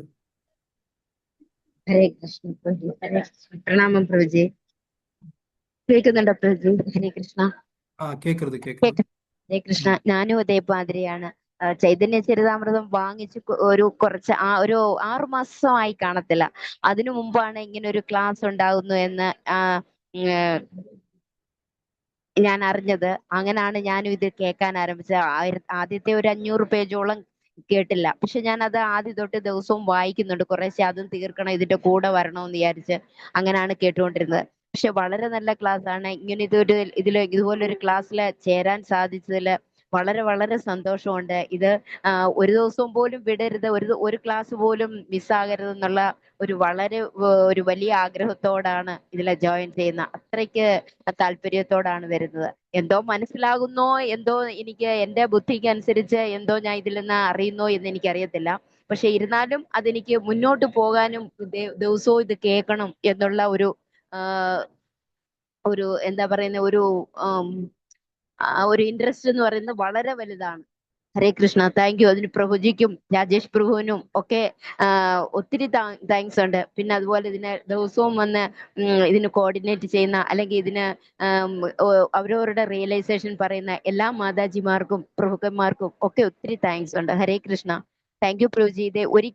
ഇത് എന്താ ഒരു കാരണം കൊണ്ടും സ്റ്റോപ്പ് ആകരുതേ ഒരു പ്രാർത്ഥനയുണ്ട്. ഇത് കേൾക്കണം, കണ്ടിന്യൂസ് ആ കേൾക്കാൻ സാധിക്കണേ എന്നൊരു പ്രാർത്ഥനയോടാണ് ഇത് ഞാൻ പറയുന്നത്. ഹരേ കൃഷ്ണ. താങ്ക് യു പ്രഭുജി. ഹരേ കൃഷ്ണ പ്രഭു. സോറി പ്രഭു. പ്രഭു ഒരു മിസ്സിംഗ്. പ്രഭുവിനെ അസിസ്റ്റ് ചെയ്തിരുന്ന ശരൺമുഖി മാതാജിക്ക് എന്ത് സംഭവിച്ചു? കുറച്ചു ദിവസമായിട്ട് കാണാനുണ്ട്, കേൾക്കാനുണ്ട്. നമുക്കൊരു സെർച്ച് വാറണ്ട് കൊടുക്കാം. ഞാൻ ഞാൻ വിളിച്ചിരുന്നു. അപ്പൊ പറഞ്ഞു ഇങ്ങനെ ഭാഗവതത്തിന്റെ 3rd കാൻഡോ ഇപ്പോ BBTയിൽ ഉണ്ടല്ലോ, അപ്പൊ അതിന്റെ എഡിറ്റിങ്ങിന്റെ സർവീസ് കുറച്ച് അർജന്റ് ആയിട്ടിരിക്കുകയാണ്. അതുകൊണ്ട് ബാക്കി എല്ലാം മാറ്റി വെച്ചിട്ട് ഒരാഴ്ചത്തോളം അത് ചെയ്യാൻ വേണ്ടി ഇരിക്കുകയായിരുന്നു എന്നാണ് എനിക്ക് കിട്ടിയത്. വേറെ എന്തെങ്കിലും ഉണ്ടോന്നറിയില്ല. അതിനു മുമ്പ് ചെന്നൈയിൽ വെള്ളപ്പൊക്കവും കാര്യങ്ങളൊക്കെ ഉണ്ടായിരുന്നു. അപ്പോൾ കുറച്ചു നാളായിട്ട് അത് സത്യമാണ്, അസാന്നിധ്യം നന്നായിട്ട് അനുഭവപ്പെടുന്നുണ്ട് എല്ലാവർക്കും. സോ എത്രയും പെട്ടെന്ന് ഇന്ന് വരാന്നാണ് പറഞ്ഞിരുന്നത്. അറിയില്ല ഇന്നത്തെ എന്താണ് സ്ഥിതി എന്നറിയില്ല. ഹരേ കൃഷ്ണ പ്രഭു. പ്രണാം. യെസ്, പ്രഭു പറഞ്ഞ പോലെ ഇത് ചൈതന്യചരിതാമൃതം വായിക്കാനുള്ള യോഗ്യതയുള്ള ഭാഗ്യം ഉണ്ടാവുന്ന ഒരിക്കലും കരുതിയില്ല. പ്രഭു അത് തുടങ്ങുകയും അതനുസരിച്ച് ബുക്ക് പ്രഭുവിന്റെ അച്ഛനിൽ നിന്ന് പ്രഭുവിന്റെ നിന്നും ബുക്ക് വാങ്ങാനും എന്നാൽ അത് കണ്ടിന്യൂ ചെയ്യാനും സാധിച്ചു. അത് വലിയ ഭാഗ്യമായിട്ട് ഞാൻ കരുതുന്നു. പ്രഭുവിന്റെ ആ നിശ്ചയദാർഢ്യത്തോടുള്ള ആ ക്ലാസ്സുകള് വളരെ ഭംഗിയായിട്ട് മുന്നിട്ട് പോകുന്നു. ഇതെന്താന്ന് പോലും അറിയില്ലാത്ത എന്റെ സ്ഥിതിയിൽ എനിക്കൊന്നും അറിയില്ല. ചൈതന്യ ഇത് തുടങ്ങിയപ്പോ ഒന്നും മനസ്സിലാവുന്നില്ല. ഇപ്പോഴും ഒന്നും മനസ്സിലായിട്ടില്ല. എന്നാലും എന്താ പറയണ ഇതിൽ പറഞ്ഞിട്ടുണ്ടല്ലോ, സ്മരിക്കുന്നത് ശാഖോപശാഖകളുടെ നാമങ്ങൾ സ്മരിക്കുന്നതിലൂടെ മാത്രം ഭൗതികബന്ധത്തിൽ നിന്ന് മോചിതനാവുന്നു എന്ന് പറഞ്ഞില്ലേ, അതുപോലെ അത്രേ നമ്മൾ ആഗ്രഹിക്കുന്നുള്ളൂ. നമുക്ക് വേറെ എനിക്കൊന്നും മനസ്സിലാവില്ല. എന്റെ അവസ്ഥ ഞാൻ പറയുന്നത്. പക്ഷെ പ്രഭു നന്നായിട്ട് ക്ലാസ്സുകൾ ഡീറ്റെയിൽഡ് ആയിട്ട് പറയുന്നുണ്ട്. പ്രഭുവിനെ കൊണ്ടാവുന്ന അത്രയും പ്രഭു പറഞ്ഞു തരുന്നുണ്ട്. അത് കുറച്ചൊക്കെ മനസ്സിലാക്കാൻ പറ്റുന്നുണ്ട്, പക്ഷെ മറന്നു പോകുന്നുണ്ട്. അത് സത്യമാണ്. എന്നാലും ഇതില് പറഞ്ഞിട്ടുണ്ടല്ലോ, ഉണങ്ങിയ ഒരു ശക്തി, ജീവശക്തി ഇല്ലാത്ത ഉണങ്ങിയ ഉപയോഗശൂന്യമായ മരം പോലെയാണെന്ന്. ശരിക്കും ആ ഒരു അവസ്ഥയാണ്. പക്ഷെ ഈ വായന നമുക്ക് അതിലിത്തിരി ജലസേചനം പകരുന്ന ചെറുതായിട്ടെങ്കിലും അങ്ങനെ ഒരു ഫീലിംഗ് ഉണ്ട്. പക്ഷെ നമുക്ക് ഒരു ദിവസം പോലും അത് മിസ് ചെയ്യാൻ തോന്നുന്നില്ല. അതാണ് അതിന്റെ മാധുര്യം. ചൈതന്യ മഹാപ്രഭുവിന്റെ ഇതിന്റെ മാധുര്യം എന്താ ഒന്നും മനസ്സിലായില്ലെങ്കിലും പക്ഷെ അതൊരു ദിവസം പോലും മിസ്സാക്കാൻ സാധിക്കുന്നില്ലാത്തൊരവസ്ഥയാണ്. അതിന് പ്രഭുവിനോടും ശരൺമുഖി മാതാജിയോടും രാജേഷ് പ്രഭുവും കോർഡിനേറ്റ് ചെയ്യണ മറ്റെല്ലാ ഭക്തന്മാരോടും നന്ദി പറയുന്നു. ഹരേ കൃഷ്ണ. ഹരേ കൃഷ്ണ. താങ്ക് യു മാതാജി. ഹരേ കൃഷ്ണ പ്രഭുജി. ഞാൻ ഇന്ന് പുതിയതായിട്ട് കയറിയ ഒരാളാണ്. ഓക്കെ. കിട്ടിയെങ്കിലും കയറാൻ താമസിച്ചു പോയി, കാരണം കണക്ഷൻ ആവണ്ടായില്ല. എന്റെ പേര് അജിത് കുമാർ, വീട് പെരുമ്പാവൂരാണ്. പെരുമ്പാവൂരാണോ? ഓക്കെ. തിരുവനന്തപുരത്ത് നിന്ന് മാതാജി തന്നതാണ് നമ്പർ, ഈ കണക്ഷൻ. പ്രതിഭ മാതാജി. ഹരേ കൃഷ്ണ. പ്രതിഭ മാതാജി. പ്രഭാവി ഗോപി. പ്രഭാവി മാതാജി ഇന്നലെ കൊടുത്തിരുന്ന. Okay okay okay. പെരുമ്പാവൂർ എവിടെയാണ് താമസം? പെരുമ്പാവൂർ ടൗണിൽ നിന്ന് ഒരു പ്രൈവറ്റ് റൂട്ടിൽ കയറി പോരുമ്പോ നെടുന്തോട് എന്ന് പറയുന്ന സ്ഥലത്ത്. ഓക്കെ. പ്രഭുവിന്റെ സ്ഥലം എവിടെയാണ്? എന്റെ തൃപ്പൂണിത്തുറ. തൃപ്പൂണിത്തുറയാണ്. തൃപ്പൂണിത്തുറയിലെ ഏത് ഭാഗത്ത്? അമ്പലത്തിനടുത്തായിട്ട് വരും. പൂർണ്ണത്രയീശ ക്ഷേത്രത്തിന്റെയാ? അതെ. ഹരേ കൃഷ്ണ. സന്തോഷം കണ്ടതില്. പിന്നെ പുതിയൊരാളും കൂടി ഉണ്ടെന്ന് തോന്നുന്നു അല്ലേ? അതുപോലെ ആരെങ്കിലും പെരുമ്പാവൂരിന്റെ പരിസരത്ത് നിന്ന് ഏതെങ്കിലും ക്ലാസ്സിൽ ഉണ്ടെങ്കിൽ ഒന്ന് ബന്ധപ്പെടുത്തി തന്നാൽ നന്നായിരിക്കും. കാരണം ഞാൻ വീട്ടിൽ ഇരിപ്പായ ഒരാളാണ്. അത് കാരണം പെരുമ്പാവൂർ ഇതേവരെ ആരെയും എനിക്ക് കണക്ഷൻ കിട്ടിയിട്ടില്ല. ഒരാളെങ്കിലും കിട്ടിയാൽ അത്രയായി. ഹരേ കൃഷ്ണ. ആരെങ്കിലും ഉണ്ടെങ്കിൽ പറയുന്നുണ്ടോ? ഒരു കാര്യം പറയണം. ചെയ്യും, ഫോൺ നമ്പർ നമ്മുടെ രാജേഷ് പ്രഭു ഇവിടെ ഉണ്ട്, അല്ലെ നമുക്ക് ഒന്ന് ഇട്ട് തന്നാൽ മതി. അപ്പൊ ഫോൺ നമ്പർ ഇതില് ചാറ്റിൽ ഇട്ടാലും മതി, അല്ലെങ്കിൽ പ്രഭു പറഞ്ഞാൽ. ഹരേ കൃഷ്ണ. ചാറ്റിൽ ഞാൻ ഇടാൻ അറിയാം ഫോൺ നമ്പർ. പറയാൻ എഴുതിയെടുക്കാൻ സാധിക്കുമോ ആർക്കെങ്കിലും? പറഞ്ഞോളൂ പ്രഭു, പറഞ്ഞോളൂ. 9061 ഓക്കെ. 349893. ഓക്കെ പ്രഭു. ഹരേ കൃഷ്ണ. ഞാൻ എഴുതാനൊന്നും സാധിക്കാത്ത ഒരാളാണ്, മാല ഉപയോഗിക്കാനൊന്നും സാധിക്കാത്ത അവസ്ഥയാണ്. അതുകൊണ്ടാണ് നിങ്ങളെ കൊണ്ട് തന്നെ ചെയ്യിപ്പിച്ചത്. ക്ഷമിക്കണം. ഹരേ കൃഷ്ണ. വന്നതിൽ വളരെ സന്തോഷം. പിന്നെ പുതിയത് വേറെ ആരെങ്കിലും ഉണ്ടോ? ജയ വാസുദേവൻ. യെസ്, ഹരേ കൃഷ്ണ പ്രഭുജി, ഹരേ കൃഷ്ണ. ഹരേ കൃഷ്ണ. പ്രഭുജി, ഞാൻ ആദ്യമായിട്ട് കേറാം. ഞാനിപ്പോ ലിങ്ക് ഞങ്ങളെ തിരുവൂർ തിരുനാവായുടെ ഗ്രൂപ്പിൽ കണ്ടപ്പോ ചൈതന്യ ചരിതാമൃതത്തിനെ കുറിച്ച് കേട്ടിട്ടുണ്ട്, പക്ഷെ എനിക്ക് ഒന്നും അറിയില്ല. അപ്പൊ ക്ലാസ് കേൾക്കാലോ വെച്ചിട്ട് ഇങ്ങനെ കേറിയതാണ് പ്രഭു. ഹരേ കൃഷ്ണ. സന്തോഷം. രഘുറാം പ്രഭു എങ്ങനെയുണ്ട്? രഘുറാം. ലിങ്ക് ഇട്ടുണ്ടായിരുന്നു. അപ്പൊ ഇങ്ങനെ ലിങ്ക് കണ്ടപ്പോ ഞാൻ നോക്കിയത്, ഓൺ ചെയ്ത് നോക്കിയതാണ്. സന്തോഷം. ഹരേ കൃഷ്ണ. 50-ാം ദിവസമാണ്, അതുകൊണ്ട് ഒരു നല്ല ദിവസമാണ്. പിന്നെ വേറെ ആരെങ്കിലും? ഹരേ കൃഷ്ണ പ്രഭു. പ്രണാം പ്രഭു. ഹരേ കൃഷ്ണ. പ്രഭുവിന്റെ എക്സ്പ്ലനേഷൻ. എനിക്കും ചൈതന്യ ചരിതാമൃത ഒന്നും അറിയില്ല. ബുക്ക് വാങ്ങിച്ചു വെച്ചിട്ട് അങ്ങനെ കബോർഡിൽ വെച്ചേക്കുമായിരുന്നു. അത് വായിച്ചു നോക്കിയിട്ടൊന്നും എനിക്കൊന്നും മനസ്സിലായില്ല. ശരി, എന്നാ അപ്പോഴാണ് ശ്യാമസുന്ദരി മാതാജിയുമായിട്ട് കണക്ഷൻ വന്നത് എനിക്ക്. മാതാജിയാണ് എന്നെയും ഗ്രൂപ്പിൽ ചേർത്ത് വിട്ടത്. ഇങ്ങനെ ഗ്രൂപ്പ് ഉണ്ടെന്ന് പറഞ്ഞ്. അതിന് മാതാജിക്കും വളരെ വലിയ ഒരു താങ്ക്സ്. അതുപോലെ പ്രഭു നല്ല എക്സ്പ്ലനേഷനോട് ഞാൻ പറഞ്ഞു തരുന്നത്, അതിനും പ്രഭുവിനും അതേപോലെ ഇതില് വർക്ക് ചെയ്യുന്ന എല്ലാ കോർഡിനേറ്റേഴ്സിനും എൻ്റെ വളരെ ഒരു താങ്ക്ഫുൾ ആണ് ഞാൻ പറയേണ്ടത്. താങ്ക് യു സോ മച്ച് പ്രഭു. ഹരേ കൃഷ്ണ. താങ്ക് യു മാതാജി. ഹരേ കൃഷ്ണ. ഹരേ കൃഷ്ണ പ്രഭു. പ്രണാമം. ഹരേ കൃഷ്ണ. എല്ലാവർക്കും പ്രണാമം. അതായത് ഈ നേരത്തെ എല്ലാവരും പറഞ്ഞ പോലെ തന്നെ ഉള്ളൂ. എനിക്കും ചൈതന്യ ചരിതാമൃതം എന്താന്ന് ഒരു ഐഡിയ ഉണ്ടായിരുന്നില്ല. വായിച്ചിട്ടൊന്നും മനസ്സിലാവുന്നുണ്ടായിരുന്നില്ല. എന്നാൽ വായിക്കണമെന്ന് ആഗ്രഹം ഉണ്ടായിട്ടുണ്ട്.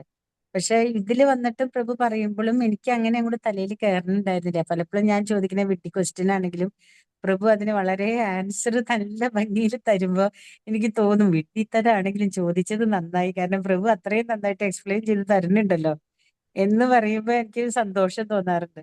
അതുപോലെ ചെറിയ ചെറിയ കാര്യങ്ങളാണെങ്കിലും പ്രഭു അത് വളരെ ഭംഗിയായിട്ട് പറയുമ്പോ ചില സമയത്ത് എനിക്ക് തോന്നാറുണ്ട് പ്രഭു ക്ലാസ് എടുത്തിട്ട് അടുത്ത ശ്ലോകം ചൊല്ലണം എന്ന് പറയുമ്പോൾ എനിക്ക് തോന്നുന്നു ഇതൊരു പോരെ, കാരണം അത് അത്രയും മനസ്സ് നിറഞ്ഞു നിൽക്കുകയായിരിക്കും. അപ്പൊ അടുത്ത ശ്ലോകത്തിലേക്ക് അത് പോകൂലോ എന്ന് വരെ എനിക്ക് തോന്നിയിട്ടുണ്ട്.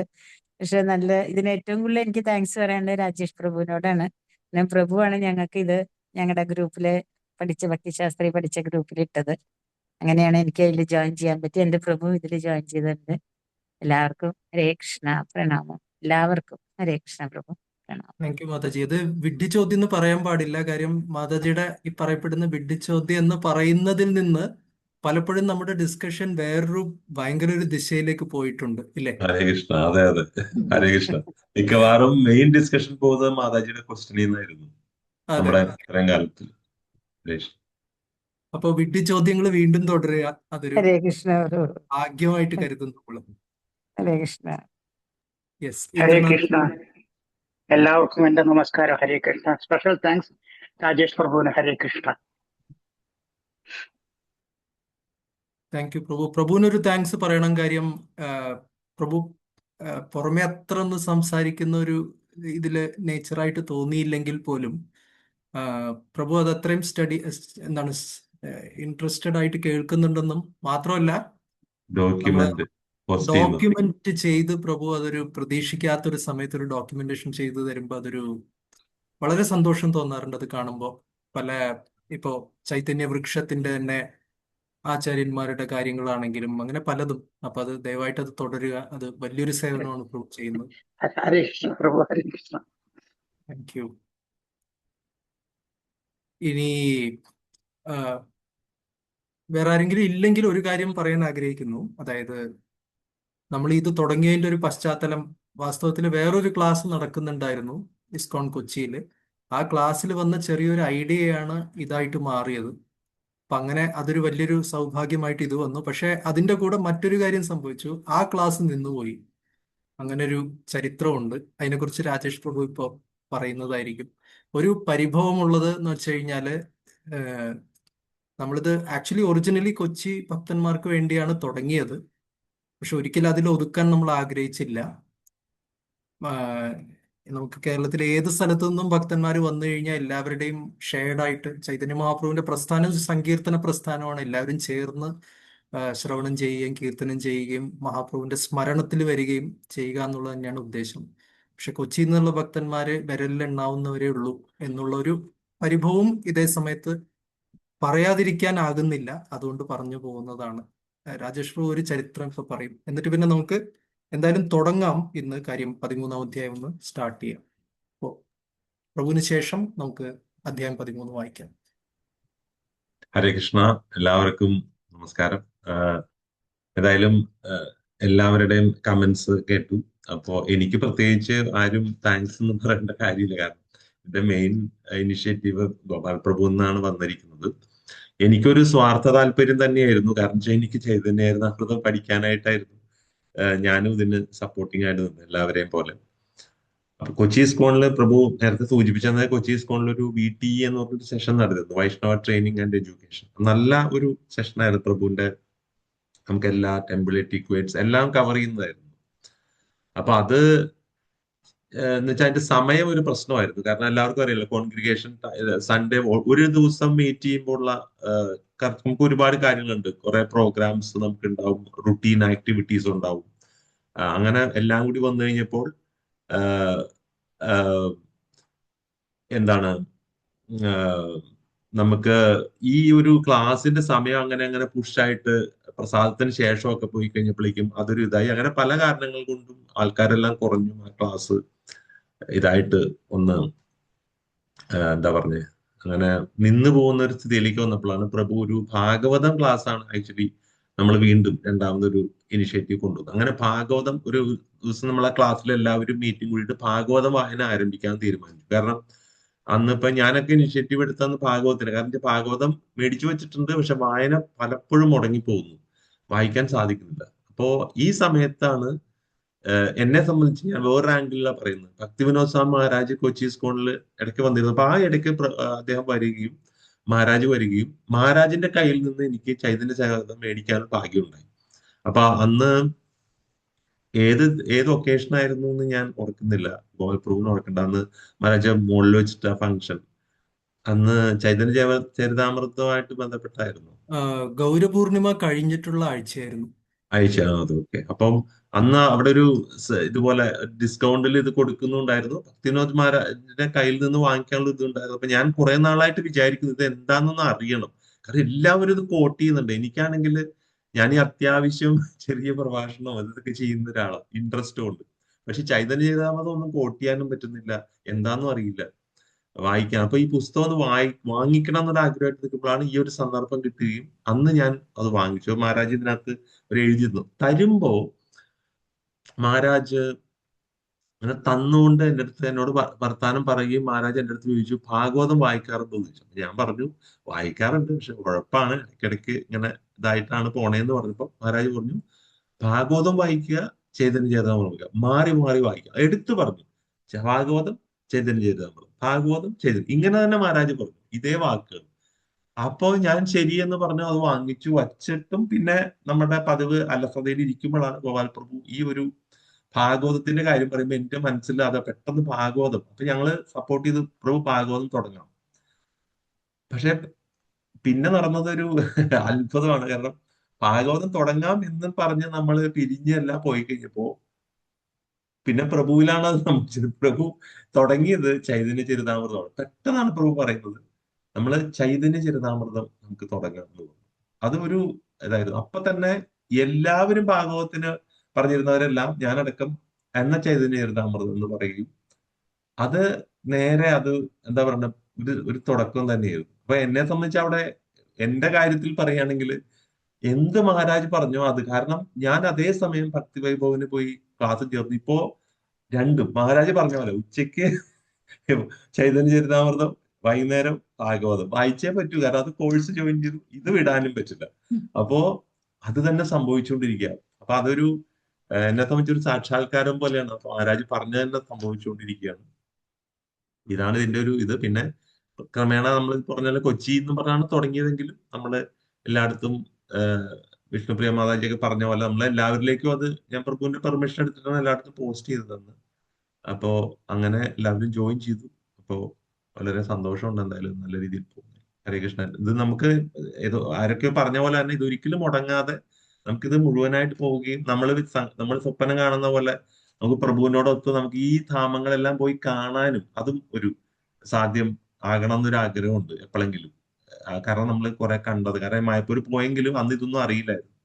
പിന്നെ മറ്റൊരു കാര്യം എല്ലാവർക്കും തോന്നിയിട്ടുണ്ടാവും, അതായത് എന്നെ സംബന്ധിച്ച് ചൈതന്യ ചരിതാമൃതത്തിന്റെ വായനയിൽ വന്നപ്പോ ഒരു കാര്യം, നമ്മള് ഗൗരഗണോദേശ ദീപിയൊക്കെ കോട്ട് ചെയ്ത് പറയുമ്പോൾ ഒരു മനസ്സിന്റെ ആ ഇതെല്ലാം മാറി. അതായത് നമ്മളിപ്പോ കൃഷ്ണലീലയിൽ അത്, ഇവിടെ ചൈതന്യ രീതിയിൽ എന്ന് പറയുമ്പോ തന്നെ ശരിക്കും പറഞ്ഞാല് എങ്ങനെയാത് പറയേണ്ടതെന്ന് എനിക്കറിയില്ല.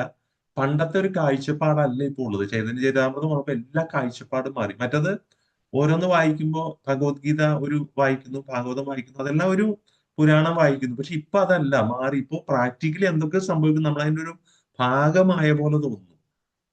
നമ്മളും അതിന്റെ ഒരു എനിക്കറിയില്ല, എനിക്ക് എങ്ങനെയാന്ന് പറയേണ്ടതെന്ന് അറിയില്ല. അതിനകത്ത് പറഞ്ഞു ഓരോ കഥാപാത്രങ്ങൾ പോകുമ്പോ എന്തൊക്കെയോ ഒരു പരിചയമോ എന്തൊക്കെയോ തോന്നുന്നു. അത് ഈ പറഞ്ഞ പോലെ പേരുകളൊന്നും മനസ്സിൽ നിൽക്കുന്നില്ലെങ്കിൽ പോലും അവരെന്തൊക്കെയോ ആണ്, ആരൊക്കെയോ ആണ് എന്നുള്ളൊരു അങ്ങനെയൊക്കെ പോകുന്നു. എങ്ങനെയാണ് ആ ഒരു രസം വരുന്നതെന്ന് മനസ്സിലാവുന്നില്ല. പക്ഷെ വളരെ സന്തോഷമുണ്ട്. ഹരേ കൃഷ്ണ. താങ്ക് യു പ്രഭു. ഇവരിൽ ആർക്കെങ്കിലും ഒക്കെ അറിയില്ല, നമുക്ക് അവരെ ഓർമ്മയുണ്ടാവില്ല, അവർക്ക് ചിലപ്പോൾ നമ്മൾ ഓർമ്മയുണ്ടാവും. അവരിൽ ആരെങ്കിലും ആയിരിക്കും നമ്മൾ തിരിച്ച് ഭഗവത്ധാമത്തിലേക്ക് കൈപിടിച്ച് കൂട്ടിക്കൊണ്ടു പോകുന്നത്, അല്ലെ? നമ്മളിങ്ങനെ നമ്മുടെ ഈ പേജിൽ എവിടെയെങ്കിലും ഉണ്ടാവും അവര്, നമ്മൾ അറിയുന്നില്ല. സോ എന്തായാലും വളരെ സന്തോഷം. നമുക്ക് ഇപ്പൊ ഇത്രയും നേരം പറഞ്ഞു, ഇത് എത്രയും ഒരു മാധുര്യമുണ്ട് ചൈതന്യ ചരിതാമൃതത്തിന്, ഒരു പ്രത്യേക ടേസ്റ്റ് ആണെന്ന് പറഞ്ഞു. പക്ഷെ അങ്ങനെയാണെങ്കിൽ ഒരു താക്കീതുണ്ട്. ഇനി അങ്ങോട്ട് ഇത്രയും കാലത്തെ പോലെയല്ല, ഇനി അങ്ങോട്ട് ഡബിൾ ടേസ്റ്റ് ആയിരിക്കും. ചൈതന്യ മഹാപ്രഭുവിന്റെ അവതാരം തുടങ്ങാൻ പോവുകയാണ്. ഇതിനുശേഷം മഹാപ്രഭുവിന്റെ ലീലകളാണ്. അപ്പോ എല്ലാവരും സീറ്റ് ബെൽറ്റ് ഒക്കെ ഇട്ട് റെഡി ആയിട്ടിരിക്കുക. നമുക്ക് ഇനിയിപ്പോ ഒരു ഭയങ്കര രസകരമായിട്ടുള്ള, അത്രയും മാധുര്യം നിറഞ്ഞ താളുകളാണ് ഇനി മുന്നോട്ട് വരുന്നത്. സോ ഈ മാധുര്യം കഴിച്ചു കഴിഞ്ഞാൽ ഷുഗർ കൂടില്ല, പ്രഷർ കൂടില്ല, അതുകൊണ്ട് കുഴപ്പമില്ല. ഇത് സ്വീറ്റ് ആയിട്ട് തന്നെ ഇരിക്കട്ടെ. സോ ആരാണ് 13-ാം അധ്യായം തുടക്കം വായിക്കാൻ ആഗ്രഹിക്കുന്നത്? പ്രഭു വായിച്ചതല്ലേ, ഞാൻ വേറൊരു ചാൻസ് കൊടുക്കാം. ഒരു ഗീത മാതാജി, നരോത്തം പ്രഭു വായിക്കാനാണ്. ആരെങ്കിലും വായിച്ചോട്ടെ. ഓക്കെ, മാതാജി വായിച്ചോളൂ. മാതാജി വായിക്കട്ടെ. ആരെങ്കിലും ഒരാൾ. മാതാജി പറഞ്ഞപ്പോ ചൈതന്യ മഹാപ്രഭുവിന്റെ ലീലയിൽ എങ്ങനെയാന്ന് വെച്ചാൽ ഒരാൾ മറ്റൊരാളുടെ പേര് പറയും. ഞാൻ പറഞ്ഞല്ലോ, അപ്പൊ അങ്ങനെയാണ് ചെയ്യുക സാധാരണ. നരോത്തമദാസ് പ്രഭു വായിക്കട്ടെ. Okay, Hare Krishna. Thank you very much. അധ്യായം ശ്രീ ചൈതന്യ ചരിതാമൃതം, അധ്യായം 13, ശ്രീ ചൈതന്യ മഹാപ്രഭുവിന്റെ ആഗമനം. 13-ാം അധ്യായം ഭഗവാൻ ചൈതന്യ മഹാപ്രഭുവിന്റെ ആവിർഭാവം വിവരിക്കുന്നു. ആദിലീല ശ്രീ ചൈതന്യ മഹാപ്രഭുവിന്റെ ഗൃഹസ്ഥ ജീവിതം സമഗ്രമായി വിവരിക്കുന്നു. അതുപോലെ അന്ത്യലീല അവിടുത്തെ സന്യാസ ജീവിതവും. അന്ത്യലീലയിലെ അവിടുത്തെ സന്യാസ ജീവിതത്തിന്റെ ആദ്യത്തെ 6 വർഷം മധ്യലീല എന്ന് വിളിക്കപ്പെടുന്നു. ഈ കാലത്ത് അവിടുന്ന് ദക്ഷിണ ഭാരതത്തിൽ പര്യടനം നടത്തുകയും അവിടെ നിന്ന് വൃന്ദാവനത്തിലേക്ക് പോവുകയും വൃന്ദാവനത്തിൽ നിന്ന് തിരിച്ചു വന്ന് സങ്കീർത്തന പ്രസ്ഥാനം പ്രചരിപ്പിക്കുകയും ചെയ്തു. നീലാംബര ചക്രവർത്തിയുടെ കീഴിൽ വിദ്യാഭ്യാസം ചെയ്യുന്നതിനായി നവദ്വീപിൽ വന്ന ശ്രീഹട്ടവാസിയായ ഉപേന്ദ്ര മിശ്രൻ എന്ന പണ്ഡിത ബ്രാഹ്മണന്റെ മകനായിരുന്നു ജഗന്നാഥ മിശ്ര. പിന്നീട് ജഗന്നാഥ് മിശ്ര നീലാംബര ചക്രവർത്തിയുടെ മകളായ ശചീദേവിയെ വിവാഹം കഴിച്ച് നവദ്വീപിൽ സ്ഥിരതാമസമാക്കി. ശചീദേവി 8 സന്താനങ്ങൾക്ക് ജന്മം നൽകി. എല്ലാം പുത്രന്മാരായിരുന്നു. ആ സന്താനങ്ങളെല്ലാം ജനിച്ച് അധികം വൈകാതെ മരിക്കുകയും ചെയ്തു. ഒമ്പതാമതും ഗർഭം ധരിച്ച ശചി ദേവി പുത്രന് ജന്മം നൽകി. അവിടെ നിന്ന് വിശ്വരൂപൻ എന്ന് നാമകരണം ചെയ്തു. ശകവർഷം 1407 അതായത് AD 1456 ഫാൽഗുന മാസത്തിലെ പൗർണമി നാൾ സന്ധ്യയ്ക്ക് സിംഹലഗ്നത്തിൽ ഭഗവാൻ ശ്രീ ചൈതന്യ മഹാപ്രഭു ശശി ദേവിയുടെ ജഗന്നാഥ മിശ്രയുടെയും പുത്രനായി ജനിച്ചു. ചൈതന്യ മഹാപ്രഭുവിന്റെ ജനനത്തെക്കുറിച്ച് കേട്ട അഭിജ്ഞരായ പണ്ഡിതന്മാരും ബ്രാഹ്മണരും ധാരാളം സമ്മാനങ്ങളുമായി നവജാത ശിശുവിനെ കാണാനെത്തി. വലിയൊരു ജ്യോതിഷനായ നീലാംബര ചക്രവർത്തി പെട്ടെന്ന് തന്നെ കുട്ടിയുടെ ജാതകം തയ്യാറാക്കി. ജ്യോതിഷപ്രകാരം കുട്ടി ഒരു മഹാവ്യക്തിയായി തീരുമെന്ന് അദ്ദേഹം കണ്ടെത്തി. ആ മഹാവ്യക്തിയുടെ ലക്ഷണങ്ങൾ ഈ അധ്യായം വിസ്തരിക്കുന്നു. ഹരേ കൃഷ്ണ. ശ്ലോകം 1. സപ്രസീദതു ചൈതന്യദേവോ യസ്യ പ്രസാദാത് തല്ലിലാവർണ്ണേന വർണ്ണനേ യോഗ്യ സദ്യ സ്യാത് അധമോ അപ്യയം. വിവർത്തനം ശീലപ്രഭുവാദിക്ക്. ആരുടെ കാരുണ്യത്താലാണോ ഒരു പതിതന് പോലും ഭഗവത്ലീലകൾ വർണ്ണിക്കാൻ കഴിയുന്നത്, ആ ഭഗവാൻ ശ്രീ ചൈതന്യ മഹാപ്രഭു എന്നിൽ പ്രസാദിക്കട്ടെ. ഭാവാർത്ഥം ശീലപ്രഭുവാദിക്ക്. ശ്രീ ചൈതന്യ മഹാപ്രഭുവിനെയോ ശ്രീകൃഷ്ണനെയോ വർണ്ണിക്കുന്നതിന് അമാനുഷികമായ ശക്തി വേണ്ടതുണ്ട്. അത് ഭഗവാന്റെ പ്രസാദവും കരുണയുമാണ്. അവയില്ലാതെ ആർക്കും അതീന്ദ്രിയ സാഹിത്യം രചിക്കാനാവില്ല. എന്നാലോ ഭഗവാന്റെ കാരുണ്യം ലേശമുണ്ടെങ്കിൽ സാഹിത്യരചനയിൽ യോഗ്യനല്ലാത്തവൻ പോലും അത്ഭുതകരങ്ങളായ ദിവ്യകഥകൾ വർണ്ണിക്കാൻ കഴിവുള്ളതായി തീരും. കൃഷ്ണനെ വർണ്ണിക്കണമെങ്കിൽ ഒരുവന് ശക്തി ലഭിക്കണം. കൃഷ്ണശക്തി വിനാ നഹേ താര പ്രവർത്തന. ചൈതന്യ ചരിതാമൃതം അന്ത്യലീല 7:11. ഭഗവാന്റെ അനുഗ്രഹ ശക്തി ലഭിക്കാത്ത പക്ഷം ഭഗവാന്റെ ഗുണങ്ങളും കീർത്തിയും അനുചര വിശേഷങ്ങളും പ്രചരിപ്പിക്കാനാവില്ല.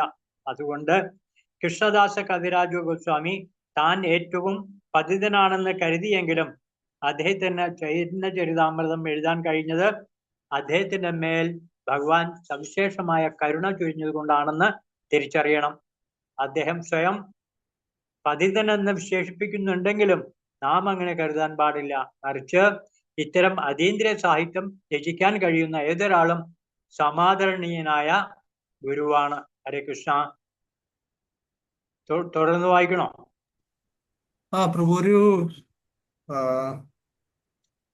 4 വരെ വായിച്ചോളൂ, കുഴപ്പമില്ല. ഓക്കെ. ഹരേ കൃഷ്ണ. ശ്ലോകം 5 2. വരെ വായിക്കും. ഓക്കെ. ജയ ജയ ശ്രീ ചൈതന്യ ഗൗരചന്ദ്ര ജയ ദ്വൈത ചന്ദ്ര ജയ ജയ നിത്യാനന്ദ ജയ ജയ ശ്രീകൃഷ്ണ ചൈതന്യ ഗൗരചന്ദ്ര ജയ ദ്വൈത ചന്ദ്ര ജയ ജയ നിത്യാനന്ദ. വിവർത്തനം ശീലപ്രഭാതിക്ക്. ശ്രീ ചൈതന്യ മഹാപ്രഭുവിന് എല്ലാ സ്തുതികളും. അദ്വൈത ചന്ദ്രനും നിത്യാനന്ദ പ്രഭുവിനും എല്ലാ സ്തുതികളും. ശ്ലോകം 3. ജയ ജയ ഗദാധര ജയ ശ്രീനിവാസ ജയ മുകുന്ദ വാസുദേവ ജയ ഹരിദാസ. വിവർത്തനം ശീലപ്രഭാതിക്ക്. ഗദാധര പ്രഭുവിന് എല്ലാ സ്തുതികളും. ശ്രീവാസ ഠാക്കൂറിന് എല്ലാ സ്തുതികളും. മുകുന്ദ പ്രഭുവിനും വാസുദേവ പ്രഭുവിനും എല്ലാ സ്തുതികളും. ഹരിദാസ ഠാക്കൂറിന് എല്ലാ സ്തുതികളും. ശ്ലോകം 4. ജയ ദാമോദര സ്വരൂപ ജയ മുരാരി ഗുപ്ത ജയ സഭ ചന്ദ്രോദയ ദയ തമ കൈലാലുപ്ത. വിവർത്തനം ശീലപ്രഭാതിക്ക്. സ്വരൂപ ദാമോദരനും മുരാരി ഗുപ്തയ്ക്കും എല്ലാ സ്തുതികളും. തേജോമയരായ ഈ ചന്ദ്രന്മാരെല്ലാം ചേർന്ന് ഭൗതിക ലോകത്തിന്റെ അന്ധകാരം അകറ്റി. ഹരേ കൃഷ്ണ. ശ്ലോകം 5. ജയ ശ്രീ ചൈതന്യ ചന്ദ്രേര ഭക്ത ചന്ദ്രഗണ സഭാര പ്രേമ തുൽസ്യനായ ഉജ്ജ്വല ത്രിഭുവന. വിവർത്തനം ശീലപ്രഭാതിക്ക്. പ്രഥമ ചന്ദ്രനായ ഭഗവാൻ ചൈതന്യചന്ദ്രന്റെ ഭക്തരായ ചന്ദ്രന്മാർക്ക് എല്ലാ സ്തുതികളും. അവരുടെ തേജോമയമായ പ്രേമനിലാവ് ലോകത്തെ മുഴുവൻ പ്രകാശിപ്പിക്കുന്നു. ഹരേ കൃഷ്ണ. ഭാവാർത്ഥം ശീലപ്രഭാതിക്ക് ജയ്. ഈ ശ്ലോകത്തിൽ ചന്ദ്രനെ ബഹുവചനമായ ചന്ദ്രഗണം എന്ന പദത്താൽ വിശേഷിപ്പിച്ചിരിക്കുന്നു. അനേകം ചന്ദ്രന്മാരുണ്ടെന്ന് ഇത് സൂചിപ്പിക്കുന്നു. ഭഗവത്ഗീതയിൽ ഭഗവാൻ പറയുന്നു, നക്ഷത്രാണാം അഹം ശശി, നക്ഷത്രങ്ങളിൽ ഞാൻ ചന്ദ്രനാകുന്നു. എല്ലാ നക്ഷത്രങ്ങളും ചന്ദ്രനെ പോലെയാണ്. പാശ്ചാത്യരായ ജ്യോതിഷ ശാസ്ത്രജ്ഞന്മാർ നക്ഷത്രങ്ങളെ സൂര്യന്മാരെ കരുതുന്നു. പക്ഷേ വേദശാസ്ത്രങ്ങളെ പിന്തുടരുന്ന വൈദിക ജ്യോതിഷ ശാസ്ത്രജ്ഞന്മാർ അവയെ ചന്ദ്രന്മാരാക്കി പരിഗണിക്കുന്നു. സൂര്യന് അതിശക്തിയായ പ്രകാശിക്കുവാനുള്ള കഴിവുണ്ട്. എന്നാൽ ചന്ദ്രന്മാർ സൂര്യപ്രകാശത്തെ പ്രതിഫലിപ്പിക്കുന്നു. അതിനാൽ അവ തേജോമയങ്ങളായി കണക്കാക്കപ്പെടുന്നു. ചൈതന്യ ചരിതാമൃതത്തിൽ കൃഷ്ണൻ സൂര്യന് സമമായി വിവരിക്കപ്പെട്ടിരിക്കുന്നു. പരമശക്തൻ ഭഗവാൻ ശ്രീകൃഷ്ണൻ അഥവാ ഭഗവാൻ ചൈതന്യ മഹാപ്രഭു ആകുന്നു. അവിടുത്തെ ഭക്തന്മാരും തേജസ്സുള്ളവരും പ്രകാശിതന്മാരുമാണ്. എന്തുകൊണ്ടെന്നാൽ അവർ പരമോന്നതനായ സൂര്യനെ പ്രതിഫലിപ്പിക്കുന്നു. ചൈതന്യ ചരിതാമൃതം മധ്യലീല 22:31 പ്രസ്താവിക്കുന്നു. കൃഷ്ണ സൂര്യ സമമായ ഹയ അന്ധകാര യാഹാൻ കൃഷ്ണ താഹാൻ നാഹി മായാരാധികാര. വിവർത്തനം ശീല പ്രഭാതിക്ക്. കൃഷ്ണൻ സൂര്യനെ പോലെ തേജസ്വിയാണ്. സൂര്യന്റെ സാന്നിധ്യത്തിൽ അന്ധകാരത്തിന്റെയോ അജ്ഞാനത്തിന്റെയോ പ്രശ്നമേ ഇല്ല.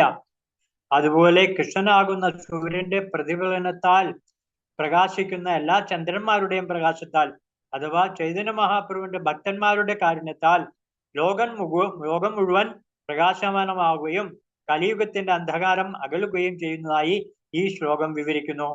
ഭഗവാൻ ചൈതന്യ മഹാപ്രഭുവിന്റെ ഭക്തന്മാർക്ക് മാത്രമേ കലിയുഗത്തിന്റെ തമസ്സിനെ തുരത്താൻ, ഈ യുഗത്തിലെ ജനങ്ങളിലെ അജ്ഞാനം അകറ്റാൻ കഴിയുകയുള്ളൂ.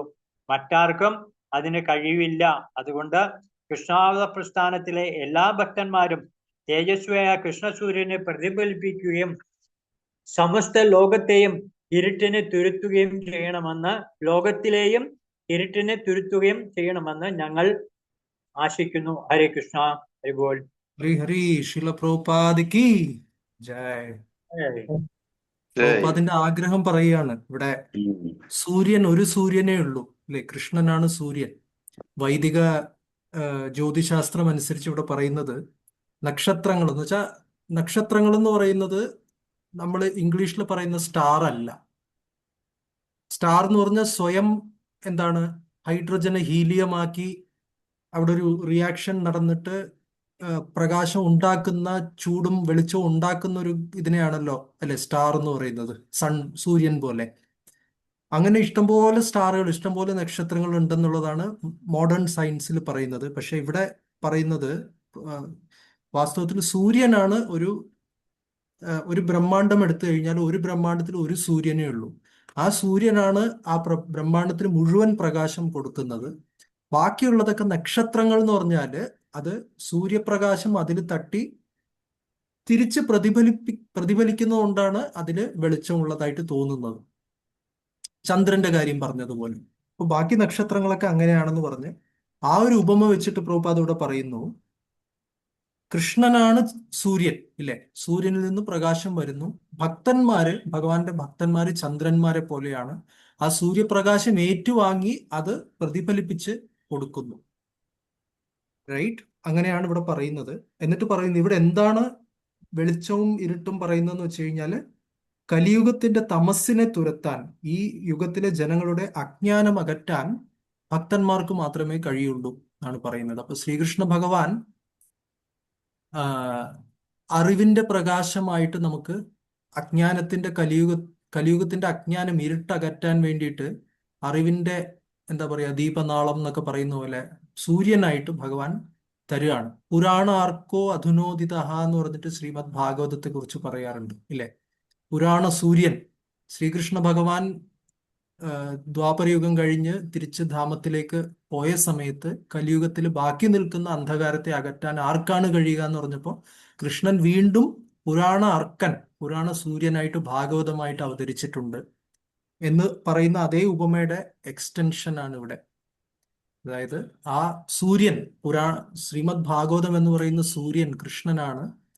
ആ അറിവിനെ, ആ ജ്ഞാനത്തിനെ ഉൾക്കൊള്ളുകയും അതിനെ പ്രതിഫലിപ്പിക്കുകയും ചെയ്യുന്ന നക്ഷത്രങ്ങളായിട്ട് ഇവിടെ എന്താ പറയുന്നത്, കൃഷ്ണാവബോധ പ്രസ്ഥാനത്തിലെ എല്ലാ ഭക്തന്മാരും കുറച്ചു പേരെന്നല്ല പറയുന്നത്.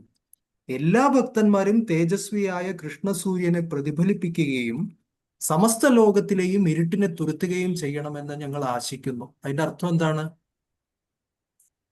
കൃഷ്ണൻ തരുന്ന ജ്ഞാനം ഇത് നമ്മളെല്ലാവരും ഇപ്പൊ നമ്മളിപ്പോ ചെയ്യുന്നത് പോലെ നമ്മളിപ്പോ എല്ലാവരും പഠിക്കുകയാണ്. പക്ഷെ നമ്മളിത് മറ്റുള്ളവർക്ക് പറഞ്ഞു കൊടുക്കണം, റൈറ്റ്? അറിവ് പകർന്നു കൊടുക്കണം എന്ന് വെച്ചാൽ ബുക്ക് ഡിസ്ട്രിബ്യൂഷൻ ചെയ്യണം. പക്ഷെ അത് മാത്രമല്ല, ആ പുസ്തകം വായിച്ച ആ നോളജ് ഡിസ്ട്രിബ്യൂഷനും നമ്മൾ ചെയ്യണം. രണ്ടും ചെയ്യണം, അല്ലെ? നമ്മുടെ പുസ്തകങ്ങള് അങ്ങനെ പോവില്ല. അത് വായിച്ച് മനസ്സിലാക്കിയ ഒരാൾ അത് പറഞ്ഞു കൊടുക്കുമ്പോഴാണ് അത് ഡിസ്ട്രിബ്യൂട്ട് ആവുന്നത്, അല്ലെ? മറ്റ് സാധനങ്ങൾ പോലെയല്ല. കടയില് എന്താണ് പഞ്ഞിമിഠായി വെച്ചിരുന്ന അതിന്റെ മാഹാത്മ്യങ്ങൾ പറയേണ്ട കാര്യമില്ല, ആൾക്കാർ വന്ന് മേടിച്ചുകൊണ്ട് പോകും, അല്ലെ? ബലൂണിന്റെ കാര്യം നമ്മൾ പറയേണ്ട കാര്യമില്ല, കളിപ്പാട്ടങ്ങൾ നമ്മൾ പറഞ്ഞു കൊടുക്കേണ്ട കാര്യമില്ല. പക്ഷെ പ്രഭുപാദിന്റെ പുസ്തകങ്ങൾ അങ്ങനെയല്ല, പറഞ്ഞു കൊടുക്കണം. അതിന് നമ്മൾ ആദ്യം വായിച്ച് മനസ്സിലാക്കി ആ മാധുര്യം മറ്റുള്ളവർക്ക് പകരുമ്പോഴാണ് അത് കൊടുക്കാൻ പറ്റുന്നത്. ഇവിടെ ഒരു വാക്ക് വിവർത്തനത്തിൽ വളരെ ഇഷ്ടപ്പെട്ടു, അവരുടെ തേജോമയമായ പ്രേമനിലാവ്. കണ്ടായിരുന്നത്? നല്ലൊരു വാക്കാണത്, റൈറ്റ്? അപ്പോ ഭഗവാന്റെ സൂര്യന്റെ വെളിച്ചം ആവശ്യമുണ്ട്, അത് ഭയങ്കര വെളിച്ചമായിരിക്കും. പക്ഷെ രാത്രി കാലങ്ങളിൽ അതേ വെളിച്ചം തന്നെയാണ്, പക്ഷെ ഒരു നിലാവായിട്ട് വരുമ്പോൾ അതിനൊരു സുഖം ഉണ്ടാവും. അതിന് ഒരു എന്താ പറയാ, അതിന് സ്വീകരിക്കാൻ കുറച്ചുകൂടി എളുപ്പമാണ്, അല്ലെ? ചന്ദ്രപ്രകാശം എന്താണ്, ചന്ദ്രനിലാവ് സ്വീകരിക്കാൻ വളരെ എളുപ്പമാണ്. അപ്പൊ അതുപോലെ ഇവിടെ ഭക്തന്മാരുടെ തേജോമയമായ പ്രേമനിലാവ് ലോകത്തെ മുഴുവൻ പ്രകാശിപ്പിക്കുന്നു എന്ന് പറയുന്നു. എന്തായാലും ഇതിന്റെ ഇൻട്രൊഡക്ഷന് കൊടുത്തിരിക്കുന്ന കുറച്ച് കാര്യങ്ങളുണ്ട്. ചൈതന്യ മഹാപ്രഭുവിന്റെ അച്ഛന്റെ അമ്മയുടെയൊക്കെ പൂർവ്വദേശത്തെ കുറിച്ച്, അതൊക്കെ നമുക്ക് നാളെ ചർച്ച ചെയ്യാം, ആ വിഷയങ്ങൾ, റൈറ്റ്? സോ വളരെ സന്തോഷം. 150-ാം ദിവസം നമ്മൾ ചൈതന്യ മഹാപ്രഭുവിന്റെ ആഗമനത്തിലേക്ക് പ്രവേശിച്ചിരിക്കുകയാണ്. എല്ലാ ഭക്തന്മാർക്കും ഒരിക്കൽ കൂടി നന്ദി പറഞ്ഞുകൊണ്ട് നമുക്ക് ഇന്നത്തെ 150-ാമത്തെ ദിവസം ശ്രീ ചൈതന്യ മഹാപ്രഭുവിനും പ്രഭുപാദിനും സമർപ്പിക്കാം. അതിന്റെ കൂടെ തന്നെ എല്ലാവരുടെയും പ്രാർത്ഥന പോലെ നമ്മുടെ എല്ലാവരുടെയും പ്രാർത്ഥനയാണ്. തുടങ്ങാൻ എളുപ്പമാണ്, പക്ഷെ തുടർന്നു കൊണ്ടുപോകാൻ പ്രത്യേകിച്ച് ഭഗവത് കാരുണ്യം തന്നെ വേണം. അപ്പൊ അത് എന്താണിത്, ഒരിക്കലും നിൽക്കാതെ ഇങ്ങനെ പോകണം എന്നുള്ള പ്രാർത്ഥന നമ്മൾ എല്ലാവരും ചേർന്ന് പ്രാർത്ഥിക്കാം. ഹരേ കൃഷ്ണ ഹരേ കൃഷ്ണ കൃഷ്ണ കൃഷ്ണ ഹരേ ഹരേ ഹരേ ഹരേ ഹരേ ഹരേ ഹരേ കൃഷ്ണ ഹരേ കൃഷ്ണ കൃഷ്ണ കൃഷ്ണ ഹരേ ഹരേ രാമ ഹരേ രാമ രാമ ഹരേ ഹരേ കൃഷ്ണ ഹരേ കൃഷ്ണ കൃഷ്ണ കൃഷ്ണ ഹരേ ഹരേ ഹരേ രാമ ഹരേ ഹരേ. Thank you very much. Sri Chaitanya Mahaprabhu ki jai. Jai Chaitanya Charitamrita ki jai. Jai Patita Pavan Srila Prabhupada ki jai. Jai Vancha kalpatarubhyascha Jai kripa Kripasanam Patitanam വൈഷ്ണവേഭ്യോ നമോ നമഃ. Thank you. കോടി വൈഷ്ണവ പരിഷത്ത് की जय ജയ് जय ഹരി जय ഹരി जय ഗൗരംഗ ഹരേ കൃഷ്ണ പ്രഭു, പ്രണാമം. ഗൗരംഗ